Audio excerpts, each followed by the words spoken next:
I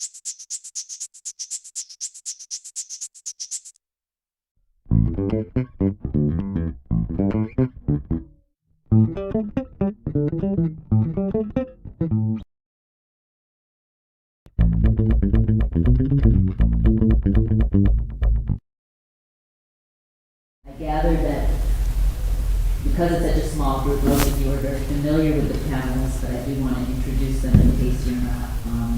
These are two of the best people in the field of wildlife science, but also specifically the study of and knowledge of grizzly bears and grizzly habitat. Dr. Charles Jonkel, Chuck, as he is affectionately known, is easily considered one of the most, if not the most, noted bear biologists in the world. His life has been devoted to bears and bear research. And Chuck is also the founder of the International Wildlife Film Festival. And when it started, it was a handful of volunteers. And today we have about 300 people who come from all over the world and then participate in the film festival, and brings out about 10,000 people in Missoula. Tom France is the director of the Northern Rockies office or division of the National Wildlife Federation. He has spent much of his life focused on wolves and bears, and that's really one of the two of the main areas of emphasis for the Wildlife Federation. Tom is also an attorney, as most of you know, and has worked in this field for quite a while, and is very, very well versed in it. And so we have National Wildlife Federation and Chuck Jonkel, who's also the, founder and president of the Great Bear Foundation. And I know that they do have two very different perspectives that are representative of two very different points of view. There are a lot of people who are coming out on either side of this issue. And I think what happens with the grizzly is not only important to the bear, but it's going to send a big message to a lot of organizations and wildlife management agencies about how we're going to deal with other species in the future. So it's unfortunate that it's such a small group, but it is fortunate that you're here because it is such an important issue. I figure that each panelist will talk for a short while, and then I think it might be great to just open it up to all of you if you have questions, comments, or really want to explore the issue further. So I thank both of you so much for being here, and I'm just sorry that we don't have a larger turnout. We were all over the Entertainer and all over the university, but obviously people are getting lazy or they have other things to do. So. Either that or it's the band that follows. Right. So it's your life. I've given the whole work to choose 2 or 3 people, so it doesn't bother me. That's right. Gotta- We've talked to smaller audiences. The people that are in here could change the world, Probably won't, but you could. Well, any preferences? I'm happy to start, or if you want to take a Go shot. ahead. As Janet said, I work for the National Wildlife Federation. I've been hunkered down in downtown Missoula for over 20 years, and through much of my career with NWF, we've focused on grizzly bears and grizzly bear conservation, and we've done that for several different reasons. Certainly in terms of the Northern Rockies, I think we can assure ourselves that we have a pretty functioning ecosystem and wild country in the wildest sense, as long as we have viable populations, solid populations of grizzly bears. And in that sense, it's really an indicator species of the health of a lot of the country that all of us cherish. But we've also focused on grizzly bears because of the management challenge that it poses, and the resolution of grizzly bear management issues, I think, says a lot about how people can or can't live with wildlife. I think it says a lot about how people can or can't live with the Endangered Species Act. And to the extent that we can build a broader base of public support for grizzly bear conservation, however we define it, as opposed to alienating that public support, I think we've learned tools and methods that are applicable to other wildlife species and to other parts and implementations of the Endangered Species Act. Just by way of a little bit of background, grizzly bears were listed under the Endangered Species Act in 1975. That was 2 years after the act was passed. At that time, the Fish and Wildlife Service really had very little experience in implementing what was a very dynamic and strong new statute that Congress had passed. And it is important to recognize that the Endangered Species Act makes a national priority, a first priority of recovering species that are thought to be either threatened or endangered.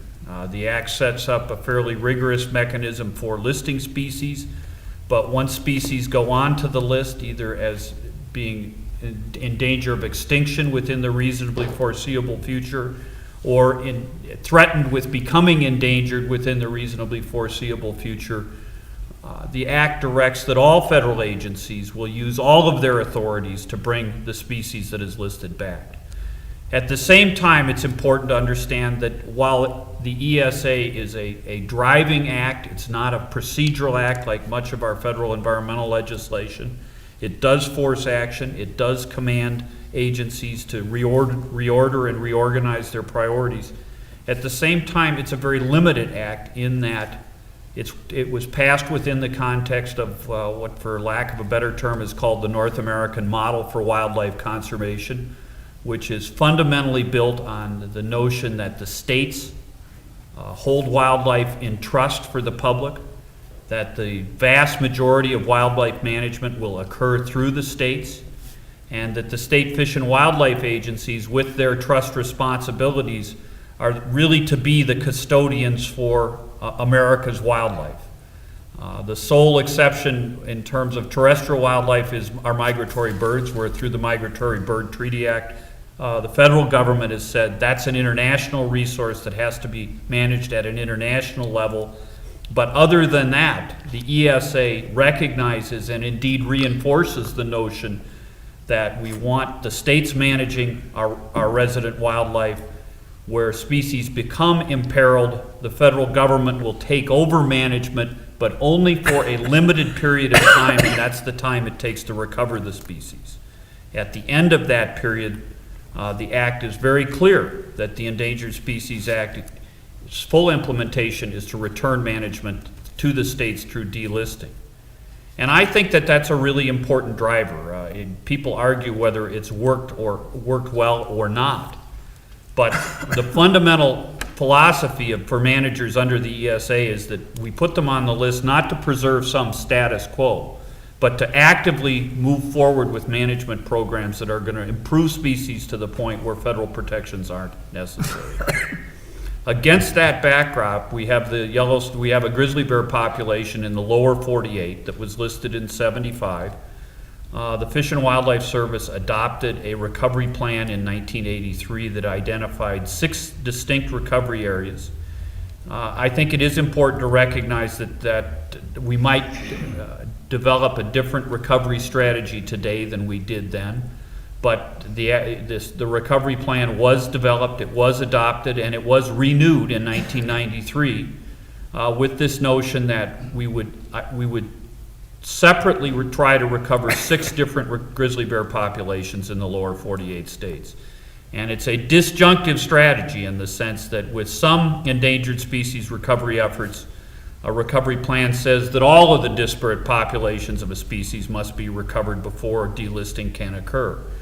With grizzly bears, a strategy was developed that said we're going to recognize success when it occurs, we're going to take that success and move it forward by taking animals in specific and discrete areas off the list when appropriate, and then we're going to refocus federal resources on those populations that continue to be threatened.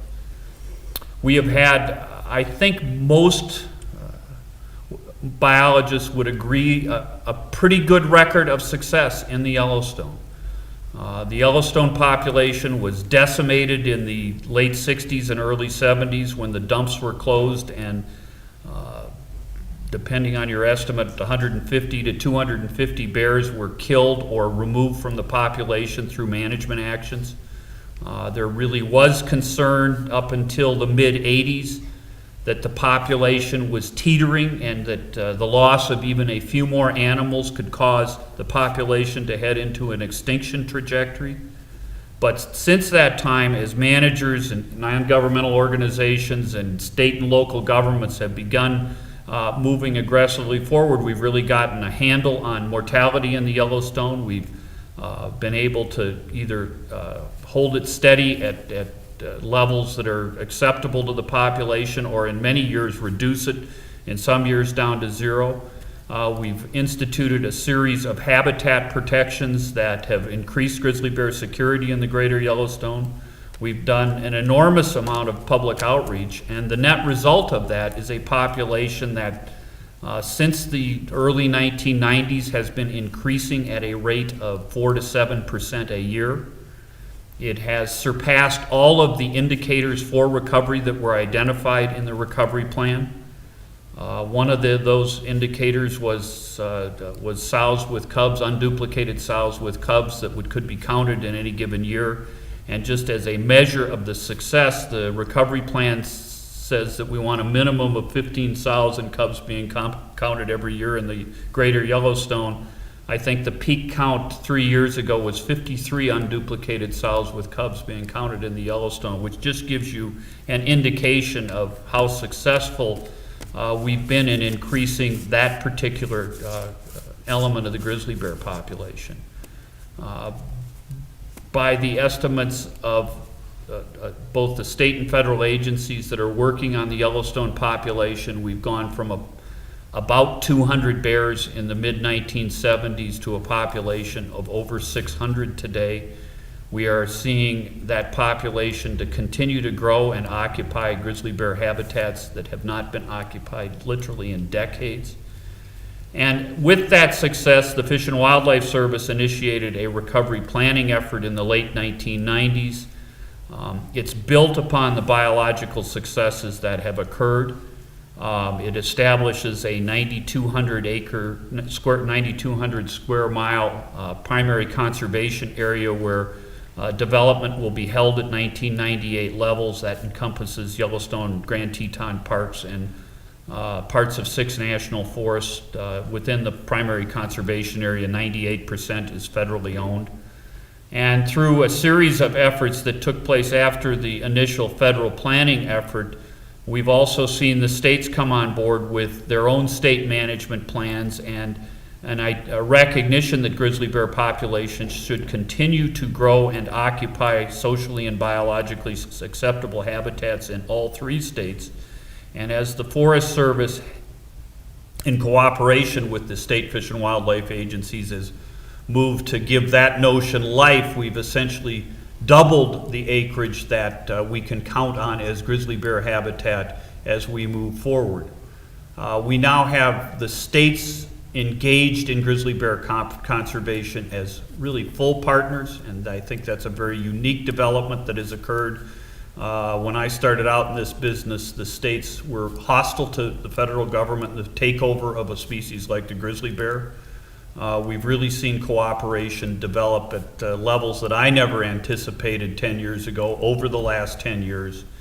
And we're at a point where we've hit the biological parameters, we've hit the notion that there is an adequate regulatory mechanism available to supplant the Endangered Species Act. And what we really have is one of the great success stories of the ESA. Since the act was passed, we've only been able to delist a handful of species. That's because they're often so imperiled that it takes years and decades to reverse those trends. We've taken a species that, literally requires millions of acres and a high degree of social tolerance to survive, and we've reversed a population trend that was very sobering 30 years ago and very sobering 20 years ago, and now it is cause for great optimism, I think, amongst all the bear biologists that are close to the population.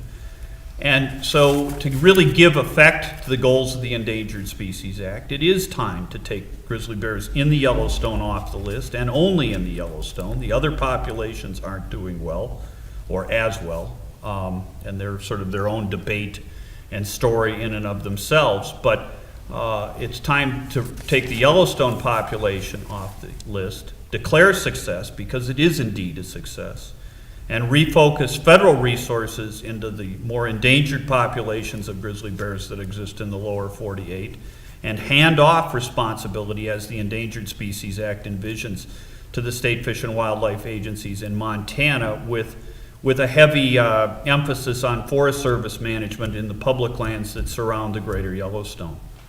So I guess I'd conclude by saying, I think this is a challenge for conservationists and environmentalists to recognize success when it occurs.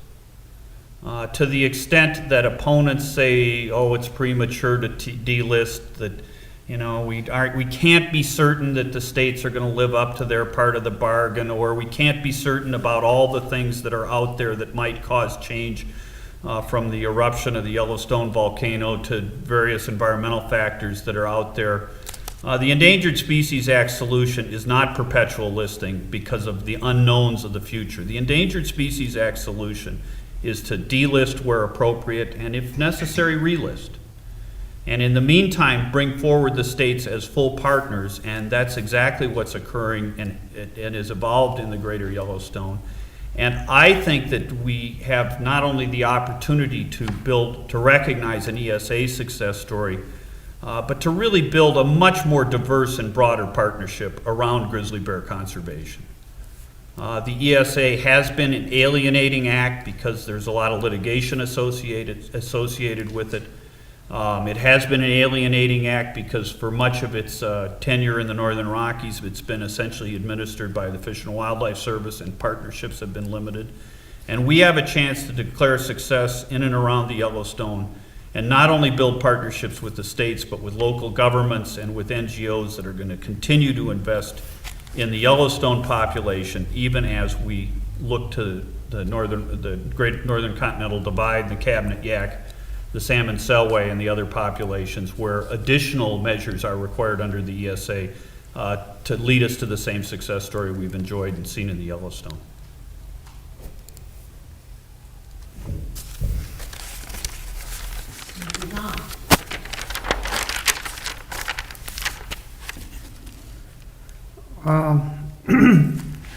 I was a bit confused just where to start. Listening to Tom helped. The Northern Rockies are in northern Alberta and Yukon. And Canadians think this is the Southern Rockies. Of course, we think Southern Rockies are way down in Arizona and places like that. But so many times people get all screwed up because things are confusing and don't talk the same language hardly even. A long time back, I named this part of Alberta, British Columbia, Montana, northern Idaho, reaching down to Yellowstone and all the way up to Banff and Jasper as the Wild Rockies, this middle part of the Rocky Mountains. And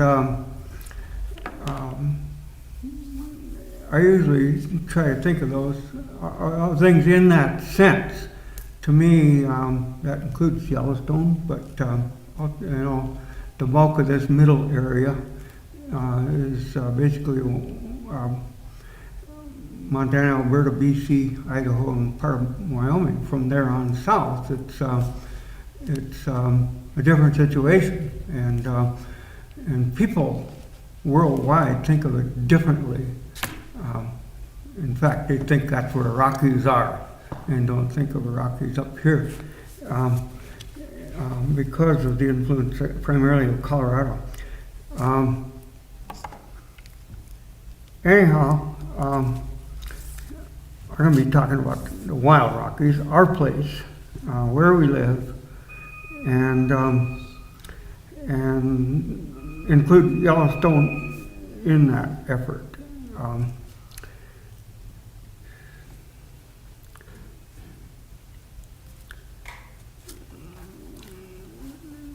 There's according to Missoulian, it was, delisting the bears in this northern part, just a stone's throw away. And the Yellowstone delisting was essentially done. I think that we got to look at a lot more things yet. For some 30 years, I've been saying over and over and over, habitat, habitat, habitat. And that's as true today, I think, as it was then, even more true today. The ballgame has changed. It's not agriculture and logging and mining that's knocking holes in the habitat now. It's urban sprawl and subdivision, second home, third home. That is a major issue also in the Yellowstone area. Almost all the emphasis is on numbers and productivity and things like that. To me, none of that is of interest. I look at the habitat. We're losing grizzly bear habitat. We're losing grizzly bear habitat big time in the Yellowstone area as well as up here. And if you do what I call a 50-year test and put it locally, just for an example, I know what this area looked like 50 years ago. I was here. I know what it looks like today. It's a lot different. From that, I can pretty well, I think, see what this area is going to look like 50 years from now. I see Flathead Valley with 6 lanes down each side of the lake. Bitterroot Valley, 6 lanes up each side of the Bitterroot. The whole thing, Darby to Whitefish, looking like Seattle to Tacoma. Missoula, 500,000 almost. The Kalispell, Columbia Falls, Whitefish, Big Fork area, about almost the same size. Ronan and Polson grown together, 60,000, 80,000. Even Hamilton, probably going to be looking at about the size of Missoula now. Going to be about 30, 40 new towns and cities. That's the way things are going. And we've got to do a lot more now with that kind of a future coming at us. That would be my point. My main point is that we are losing habitat. The habitat curve is going down, including the Yellowstone area. The population curve must follow the habitat curve. And I think we've got to do a lot more than we're doing now if we're going to stem the tide. So, if you look back in time, we had early in the 1900s, we had what I call the killing years, extended up, clear up till about the middle of the century. There were literally hundreds and hundreds of people employed at the federal, state, provincial level, but also by mining corporations, by livestock corporations, by timber corporations, who killed varmints. They were good at their job. They did it full time. They hunted, trapped, and poisoned, and they really clobbered a lot of species that were considered varmints. That included both of our species of bears. That's the reason the populations were so low when the grizzly was finally listed in 75. Since then, there have been a lot of gains, and I appreciate those gains. So agencies have cleaned up a lot of their acts. A lot of the killing has declined. It's not gone, no. There are still between 30 and 40 what we used to call gopher chokers.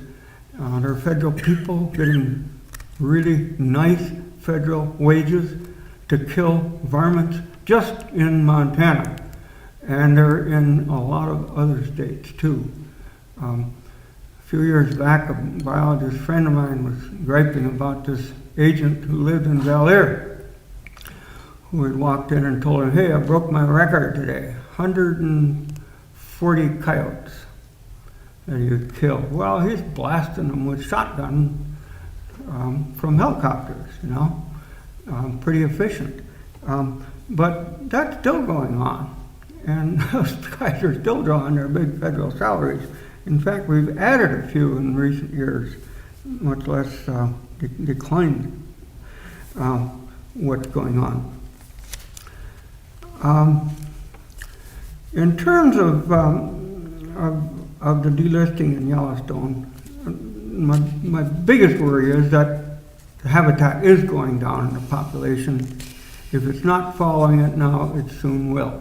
A lot of the areas that they were not allowed into, but that was habitat for grizzlies, been filled. And that's where the increase came from. We quit killing them, and we did protections for their daily living, and they responded. If we take care of the habitat, grizzly bears know how to have baby bears. They will do the rest. But I don't think we've gotten to that point in Yellowstone. My biggest worry is that population curve going down. My second biggest worry is that are the states ready, and are they willing?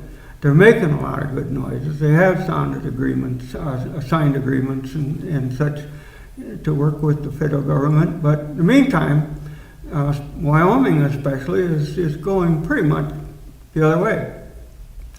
They're saying the grizzlies can't expand to the east into the mountain ranges there, into 3 mountain ranges. There are 4 counties who say they want every bear killed that comes into their counties. Grizzly bears are not allowed. There's still a lot of that attitude around, but what bothers me most is that grizzly bears don't make a lot of money. They're a very, very expensive animal to keep. They're a very expensive animal to manage. They're a very expensive animal to do research on. They're a very expensive animal to maintain the habitat for. And I just don't see the states living up to that. If all 3 of them would make a 10-year commitment on funding, states don't do that.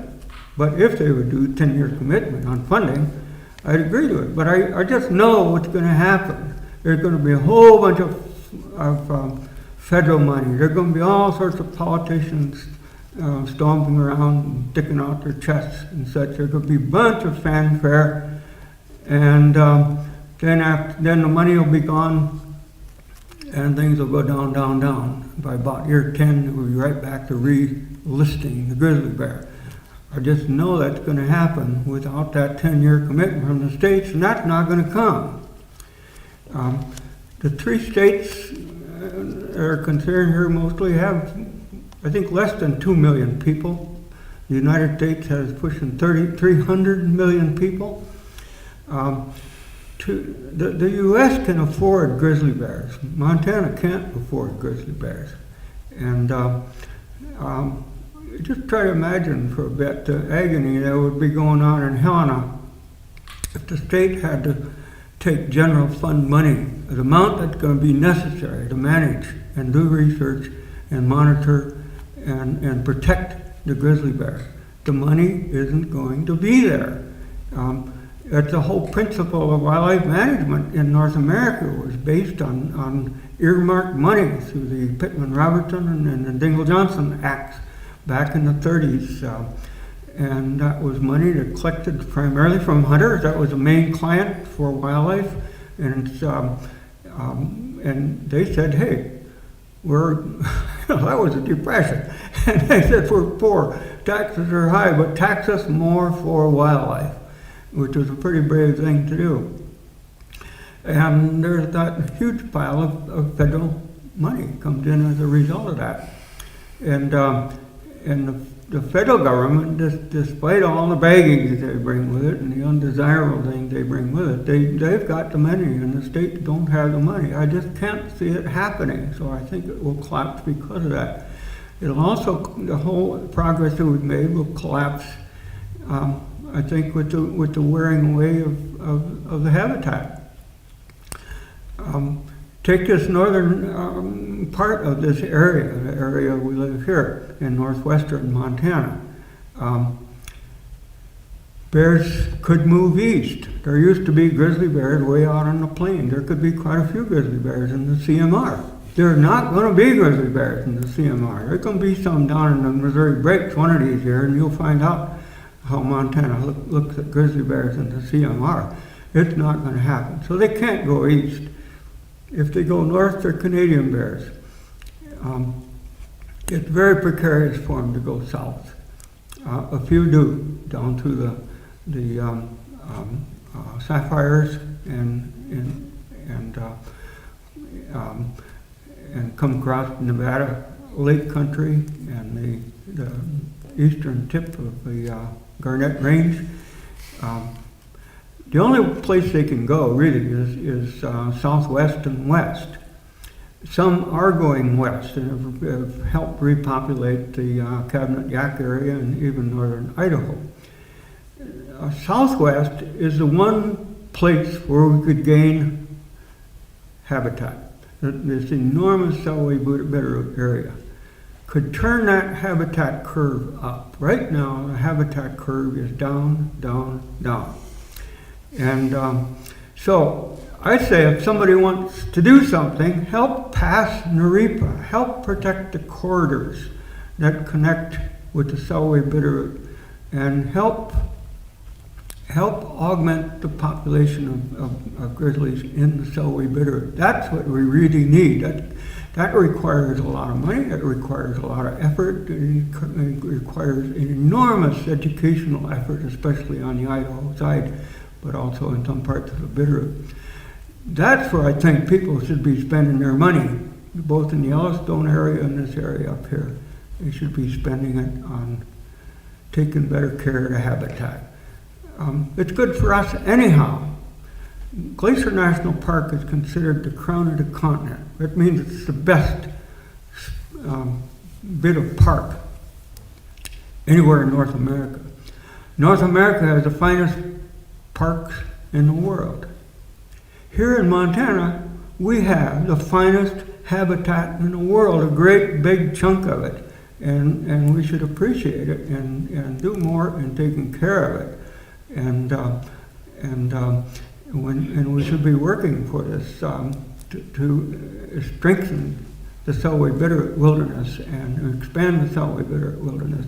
Get the East Cabinet Wilderness bigger and the West Cabinet Wilderness established. Those are the kinds of things we should be doing. I was saying that 30, 35 years ago, and I'll say it today. That's what we should be doing. And to me, a lot of what's going on in Yellowstone is, I appreciate the increase, I appreciate the recovery, but there's just a whale lot of smoke and mirrors going on.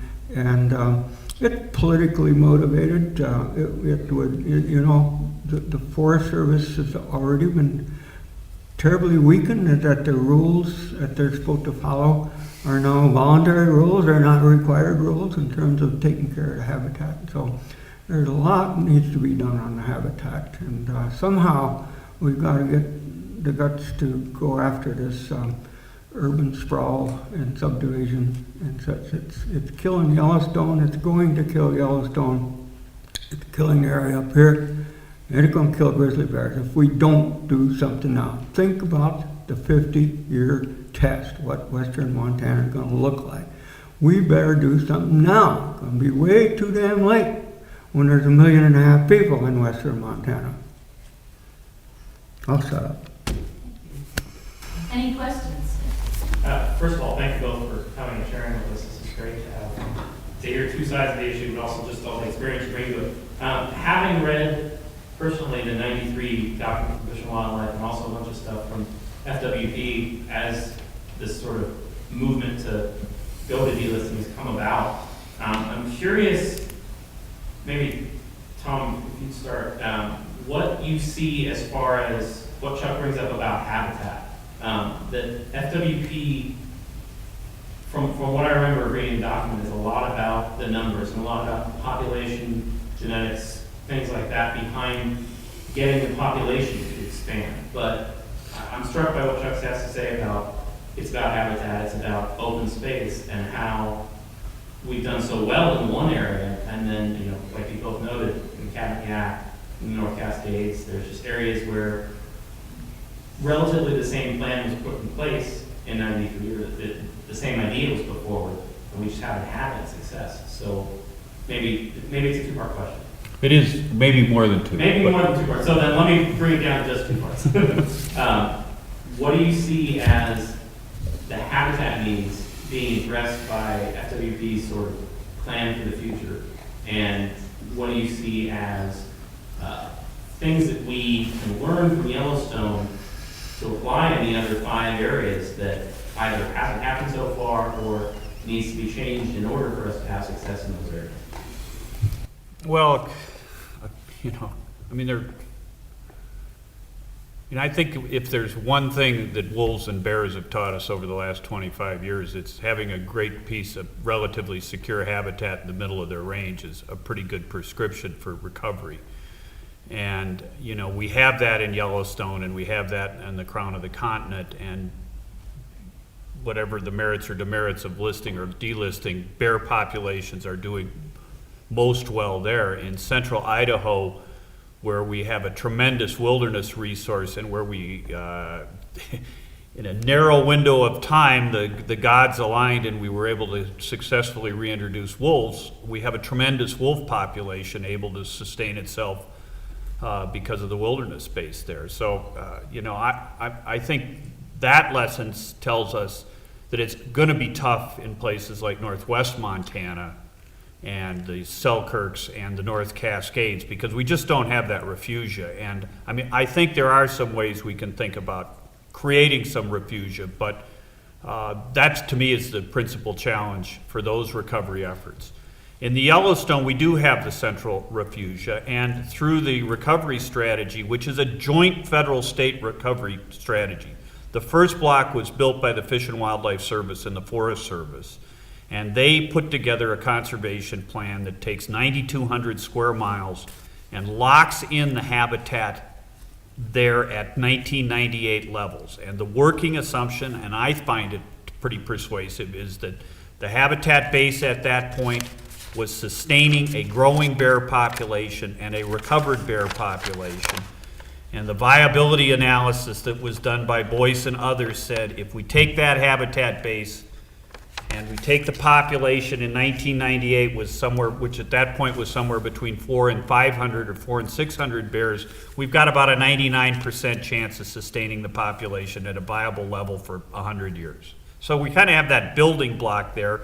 And at some level, the prescriptions that have been put in place through the conservation strategy are more prescriptive than would exist under the Endangered Species Act, because it locks in at 1998 levels, rather than an ESA Section 7 consultation where every proposal is reviewed on its own merits and where the Fish and Wildlife Service almost never says no. It says yes, but, and then proposes some sort of mitigation strategy. So we really have locked in an enormous block of habitat at a very predictable level of habitat quality.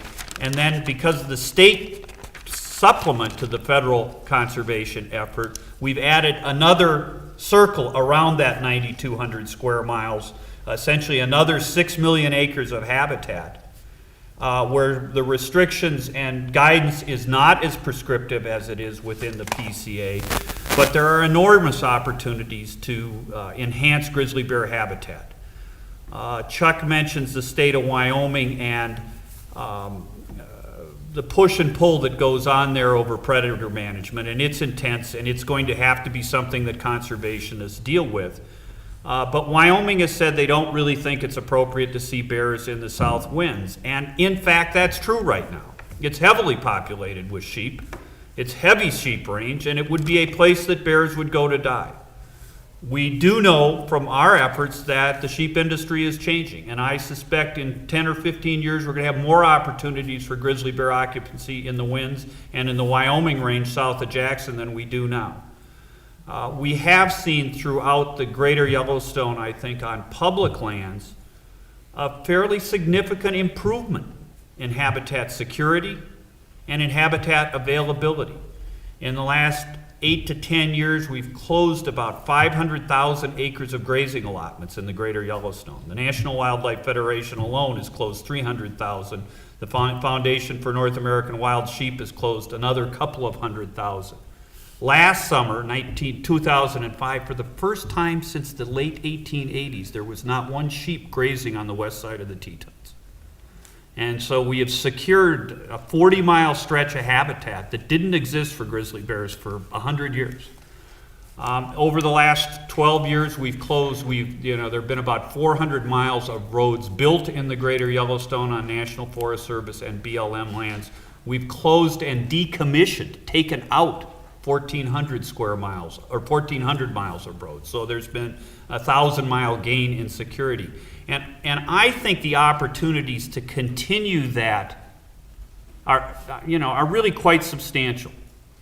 We're in conversations with the timber industry right now in southwestern Montana about going to an aggressive stewardship contracting program where we could take timber harvest revenues and keep them on the Beaverhead Deer Lodge Forest and direct them at restoration, direct them at road reclamation.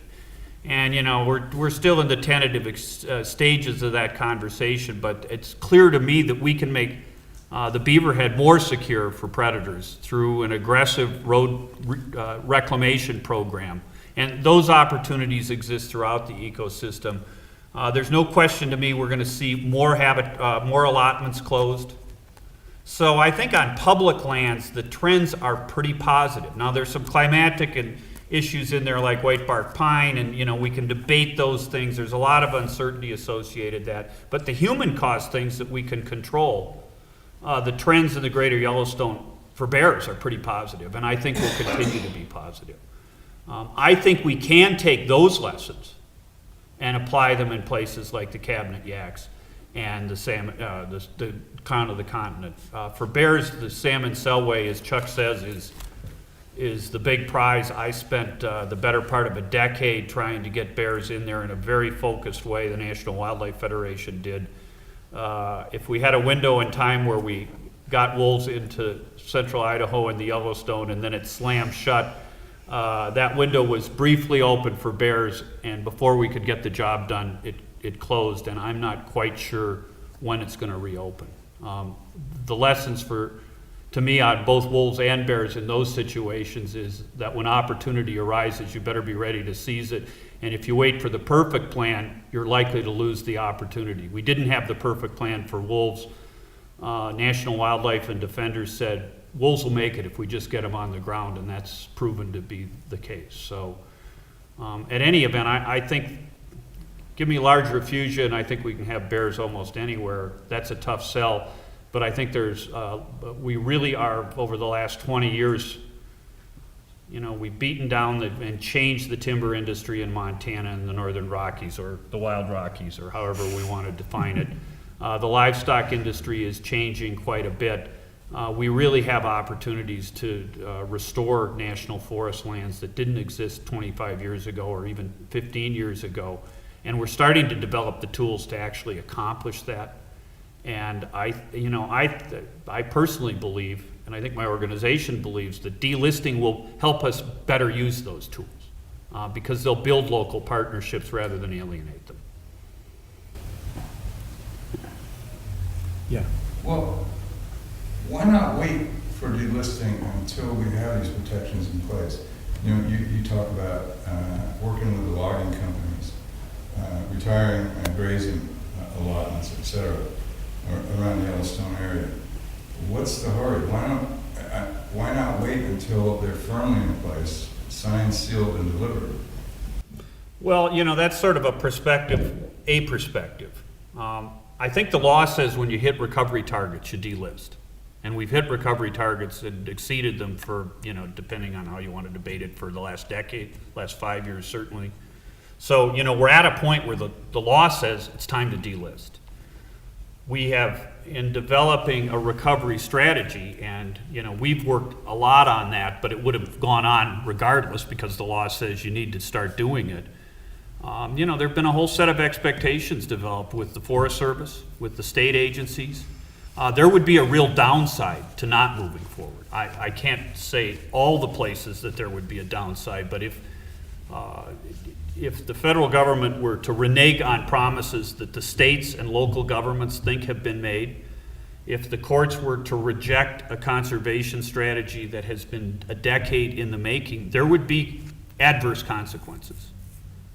I've filed a lot of litigation in my life. I'm not sure I've ever filed a lawsuit that didn't have unintended and negative consequences, and I've won quite a few lawsuits and thought I'd done good. In reflection, I recognize it's a lot more complicated than that.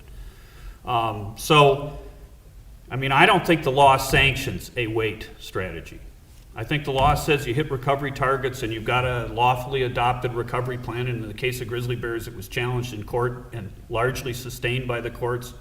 A whole series of actions and relationships have been built on that recovery plan, and people are saying, let's move with it. Well, now, do you, we're looking at 3 states where wildlife management is based on the livestock industry and their interpretation. That's certainly a powerful interest in all 3 states. Do you trust the state wildlife management group? Personally, I don't. I've been involved in some wolf issues I do not trust them. And what I have found that basically the livestock industry does control wildlife management in these 3 states. Now, does Defenders trust these people? Or you're not with them? I'm with National Wildlife, and I'd say a working principle is that we really don't trust or not. We neither trust nor not trust state agencies. We sort of take them as they come. I'd say that about the Forest Service and the Fish and Wildlife Service. I would tell you that delisting isn't the end of grizzly bear management issues. There are going to be plenty of issues to work on. Do I think we and our state affiliates in Montana, Idaho, and Wyoming, can we affect the state game and fish agencies? Absolutely. Will we win every fight? Probably not. We'll win some. And I think we have certainly a margin of error with grizzly bears that, we can make some mistakes. We can lose some fights. I think one of the more potent things that's going on, and I don't think the public fully appreciates it, is the amount of work that's going on outside of government now in terms of conservation.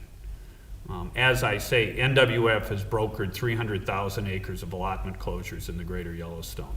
FNAWS has done some. You've got TNC doing some landscape level conservation in the Centennial Valley.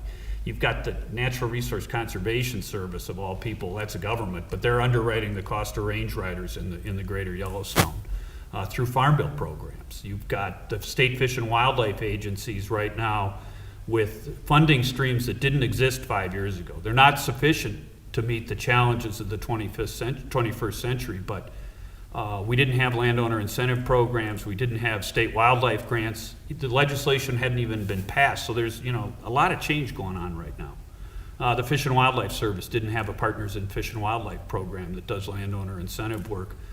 It was on the ground 10 years ago, but now it's a very robust program. They're doing all sorts of restoration work in southwestern Montana. So, the toolbox is fuller than it's ever been. One thing I was kind of surprised we hadn't heard about tonight is that it's just sort of a legal fact when delisting happens is that the grizzly will be reclassified as a game species, and that, especially in Wyoming, I think there's a fairly high likelihood that there'll be a hunting season, and the proposed rule really even acknowledges that. And so I just want to ask of both of you, you both acknowledge that there have been gains in population of Yellowstone, and made some gains in management and so forth, and aren't you a little worried that all those gains could really be unraveled almost immediately by an overzealous hunt, or a hunt that could really add to the mortality? Couldn't that be a factor? You want to take a shot, Chuck? Well, Yeah, I think so. Wyoming, talks out of both sides of their mouths, but, the overall feeling that comes out of Wyoming is, boy, let us, let us at them, And I don't think they'll be very sympathetic at our state government, county government level for the grizzly bears. I just can't see it happening. And this whole thing, it always comes down to the money too, and I can't, I worked on bears longer than anybody else in the world now. And when I started work, people didn't like bears. They were used for target practice. They had no clients in Montana and no support. And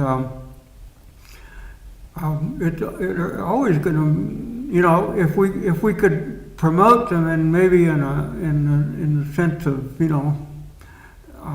the tourism money that comes out of it, and that tourism money should go to the bears on the part that they deserve, which I can guarantee you would be an enormous amount of money. But once the money goes into the general fund, it's not going to go out. Legislatures don't do that anywhere in the world.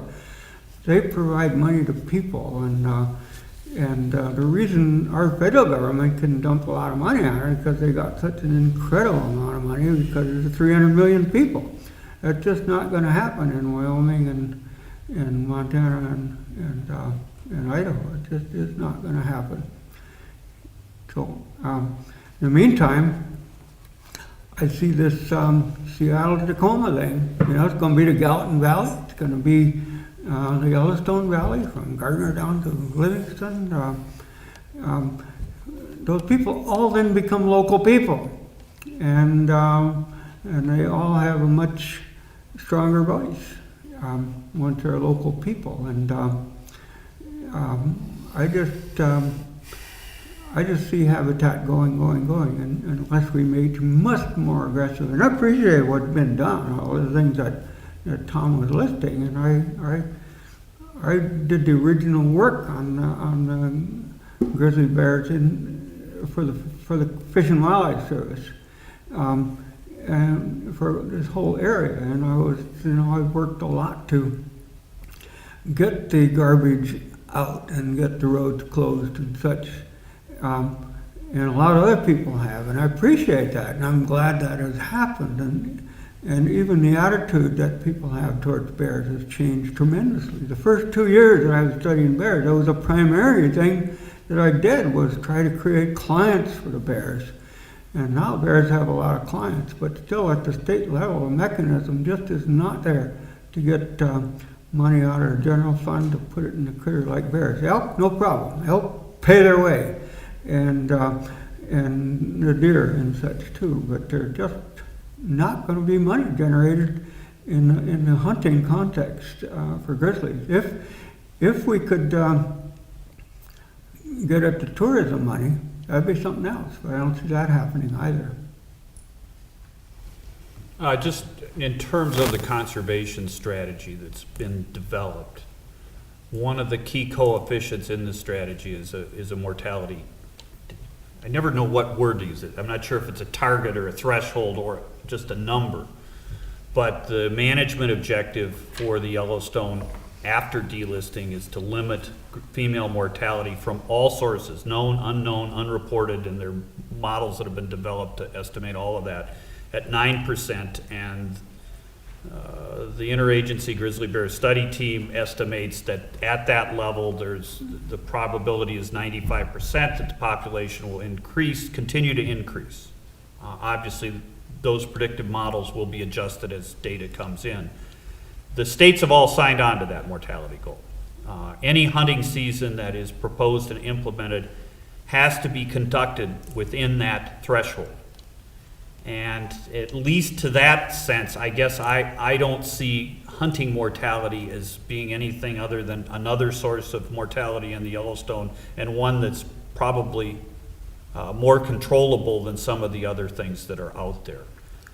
I mean, people are going to be, grizzly bear hunting is a very emotional issue, and I appreciate that there are lots of people who have strong views on it.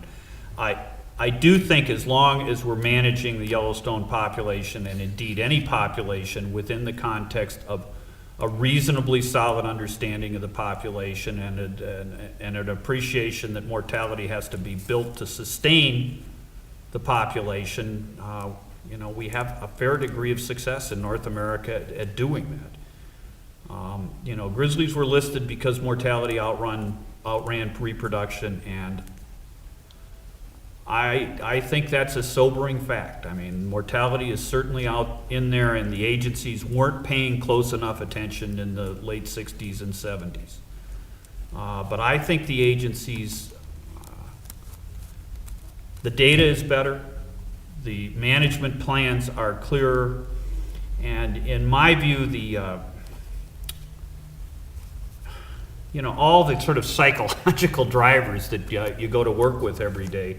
I can't conceive of a director of the Wyoming Department of Fish and Game wanting to initiate a grizzly bear hunting season that would result in relisting becoming a real possibility. I mean, that's just counterintuitive to me.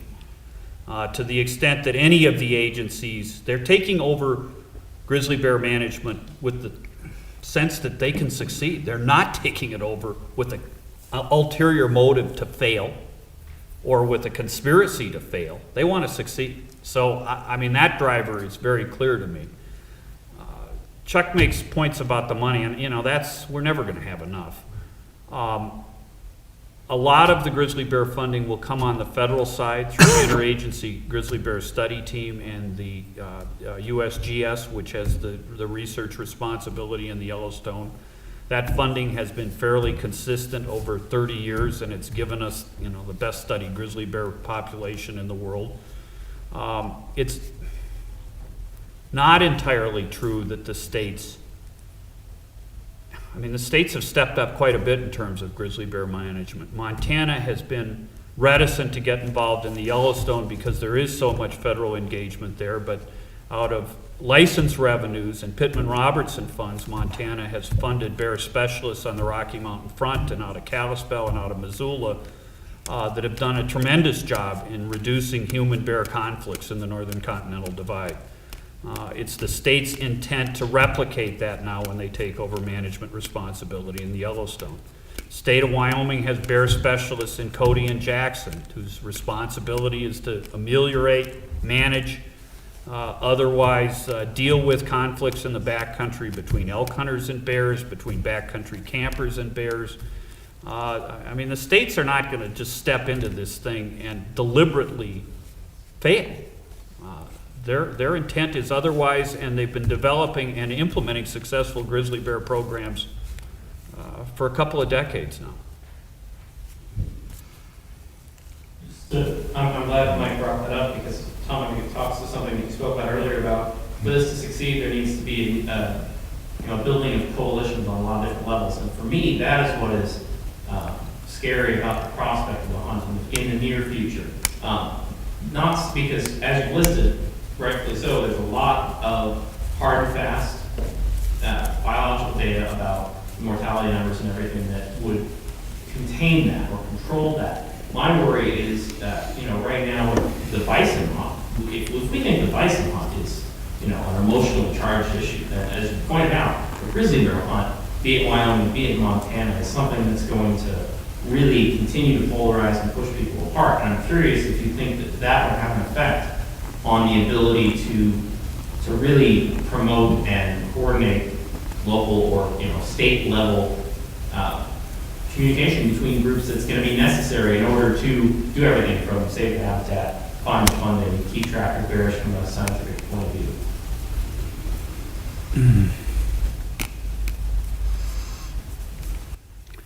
Well, I don't know. I don't know if I've seen any polling data on the bison hunt, but certainly the reality is, I think, I don't want to get too far out there, that it's sort of a red-blue issue. And you got, the Buffalo Field Campaign and HSUS, the Humane Society of the United States. They're not born and bred here. They're kind of imported environmentalism. And I say that with respect for what they're trying to accomplish, but, you know, you go ask most Montanans about a bison hunt, and they'd say, when do I get my permit? And, you know, the majority of people in this state and in the Wild Rockies, you know, feel like the state game and fish agencies are pretty competent to handle these things, and kind of look at the environmental community like, you know, what are you guys smoking? And, you know, one of the things that's going on with grizzly bears now, and I've talked to my colleagues in the movement. I mean, there's been quite a bit of money and effort and time put in on those groups that are opposing delisting into messaging. And how do we convince people that this is a bad idea? In the 3 states, every paper that's editorialized has said this is a great idea. This is a great victory for conservation. So in terms of the people that are paid to listen and paid to pay attention, and these are papers that have endorsed everybody from, you know, Bill Clinton to George Bush. I mean, it's every paper says this is a great idea. And they're sort of reflecting, I think, the values that most Montanans, Idahoans, and Wyomingites have. This isn't that big a deal. Our state agencies can handle this. I would concede to you that events may prove that confidence misplaced. I mean, I don't think so, but it could.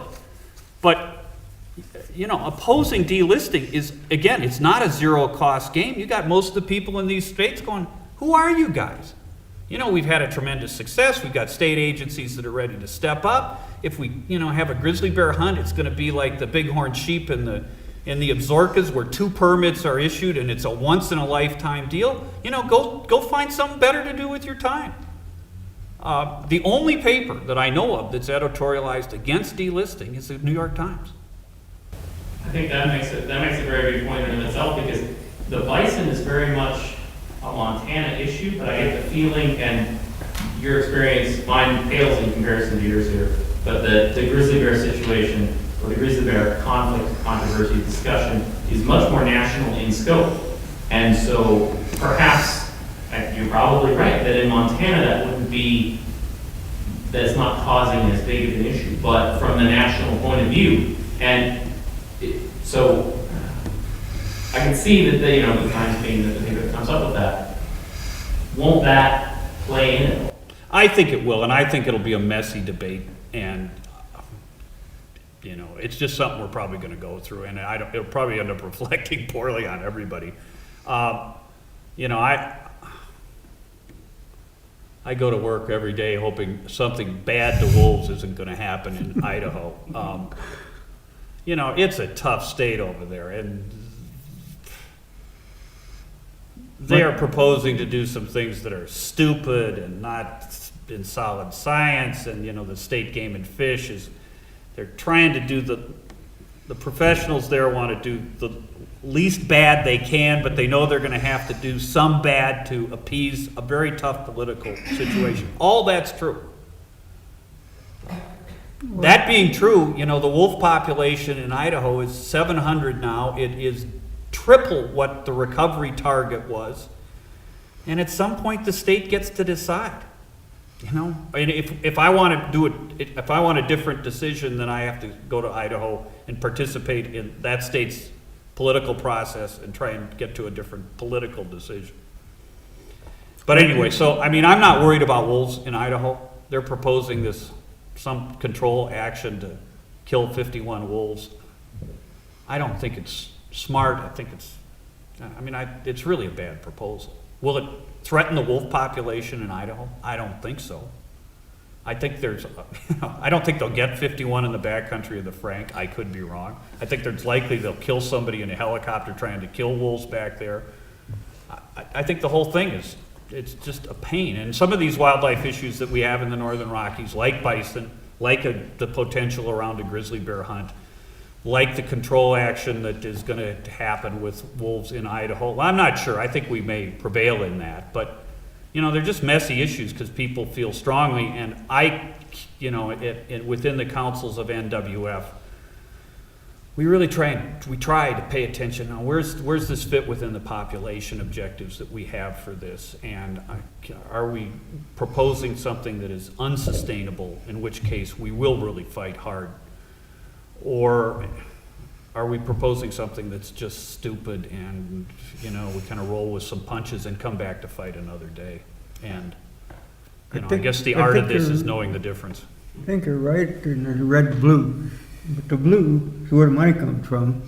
And I would repeat that, you know, grizzly bears are extremely expensive animal to keep, and I just don't see the state doing it. Well, I'm glad you're optimistic and think great things are gonna happen, but I see the habitat still the crucial thing, despite the improvements, and there have been a lot of improvements, and I've helped make a lot of improvements. But we're not at a point where essentially the habitats that are available are full. The fact that grizzly bears keep turning up in strange places, 2 valleys to the west of West Yellowstone, and in the Anaconda Pintlers, and way out on the prairie, that all indicates to me that the available habitat is full, and it's going down. The habitat is going down. The population has to go down. That's what's coming next, as I see it.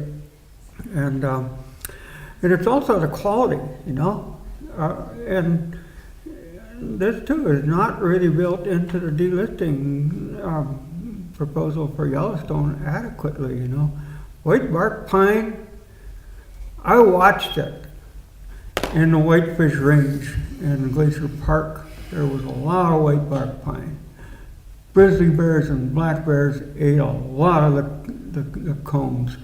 Almost all the bears I would catch from late July on till they went and denned would be encrusted with pitch all over their front legs, their necks, and their faces. It just looked, they were ugly, like great big scabs all over their body from the pitch from the white bark pine. And it's not down up that way. It's gone. The trees are, even the big old trees, there's no evidence anymore. This happened that long ago. And I see that happening in Yellowstone now, and to underestimate what's happening with the white bark pine, I think is a big mistake. Maybe they're different down there. Maybe they will handle the mountain pine beetle and blister rot, but they sure as hell didn't in the Whitefish Range Glacier Park area. In the people and the bears used to go in throngs up into the Mission Mountains. The pine nuts were great Native American food. They're not as big as the pinyon nut, but same principle. A lot of food and energy there. It's gone up this way, and I'll bet anything it's just a matter of time down there. And the trout that have been quite supportive down there, the cutthroat trout, with the lake trout in Yellowstone Lake, I think, forget it. So, how many other things from the excess numbers of people? The parks are doing all kinds of things to try to control the numbers of people in the parks, but they're coming by the millions and the millions. And I just can't see the states handling that sort of a thing. This red-blue thing is, I think, right now the money's coming from the whole nation. We're throwing away a couple $1 billion a day, and we're not going to be able to pay our bills. Not very far down in the future, this country's going to be in terrible shape, in my view. And that's what, you know, at that time, there's going to be no state money going to the grizzly bears, what I see. So that just adds to my worries about the habitat. Thank you, Jim. Thank you so much. I just want to, you can continue to talk as much as you like. I want to let you know that for anyone who has come for the concert, they're going to get started. You're welcome to stay and talk. Go next door for the concert, grab some more wine, whatever you like. I had, I read where, I think it was Chris Sabine said there's 400 to 600 bears in the Yellowstone area. Well, how do you establish a mortality level when you can't tell within 200 bears of how many bears there really are? I mean, isn't that kind of a wide variation? Well, that's why I don't talk about numbers. I never like to talk about numbers. To me, it's a waste of time in arguing about numbers. Where do the other three go? Yeah. well, Take care of habitat. Bears know how to do the rest. Okay, another question. Go ahead, Tom. There's I mean, there is a ton of science on this, and it's, of course, there's more to learn, but we have a really solid basis of what the mortality's been. We have a really solid basis of what the population looks like. And if, you know, the law says you use best science and you make the decisions. Well, how many bears are there? Is what I'm. 600 plus. So the 400 to 600. I'm not sure where you're getting that, but, That was for Sabine. well, I haven't heard him use that recently, but Okay, and then, say these bears, they do have a problem with the white line, et cetera. How many are actually in the park area itself as opposed to outside in surrounding areas? you've got your primary conservation area, which is the park plus, and of that, 86 to 90% of the population lives within that primary conservation area. Okay? And the Interagency Grizzly Bear Study Team and Chuck Schwartz, who really has done, I think, I don't know what Chuck's opinion is, but I've watched the IGBST for 20 years, and Schwartz has really brought some hard science and really improved the quality of the data. You know, they think that the PCA is full. I mean, it's at however you define carrying capacity, it's at it. And that's why we're seeing bears in these new habitats, is that we have a piece of high quality habitat with a ton of bears in it, and they are trying to pioneer new areas. And one of the things we feel we've contributed in this debate is a Montana plan that says the state wants to see that population expand. They want us, they're on record, they want to see bears in the Gravelies, they want to see bears in the Lemhis. They want to see bears in Rock Creek. Who does? State Fish, Wildlife, and Parks, state plan. Do you think the livestock industry wants it too? I mean, do you? I don't think the state fish and game departments really gives a hoot. Oh, I totally disagree with you there. I totally. That's one of the problems I really have with this. It gets back to. I mean, there's been a real change. I mean, grizzly bears and cattle are not. I mean, there are individual bears that really get a taste for beef, and there have been some situations that have been serious conflicts, and we've solved a couple of those at some considerable expense. The far bigger problem is sheep, and we just have a fraction of the sheep on the range that we had 50 years ago. I mean, that's a problem that we haven't solved. The economy has solved. I mean, grizzly bears and cows are going to coexist pretty well on an awful lot of this country. If you want to worry about something, worry about sheep on wheels. Ranches of that? What's that? You think you could convince the Montana Department of Livestock of that? We'll see. You know, that's another variable that's out there that I don't know what to make of, but, you know, every rancher in southwestern Montana, there will not be another ranch in southwest Montana sold for agricultural value. I mean, that whole economy and culture is changing before our very eyes, and I don't know what to make of it in terms of pluses or minuses for bears, but I know there's some pluses because some of the ranches are being sold to conservation buyers that are putting easements down, and they're controlling their property in ways that old Jed and his hired hands didn't. They're not angry about grizzly bears. That part of the culture is changing. Now, some of it's being sold for 40-acre ranchettes, and that's damn destructive. And it's sort of a race down there. From the Montana point of view, Tom, I mean, you can argue, and correct me if I'm wrong here, that I think the ranchers and cattle industry and things like that would almost be more upset by keeping the bears on the list where they're an endangered species that gets quote unquote special protection, as opposed to being a game species managed by FDB. Where'd our musician go? Can't you Yeah, they're overplaying. Thank tune it you. up? Thanks for coming.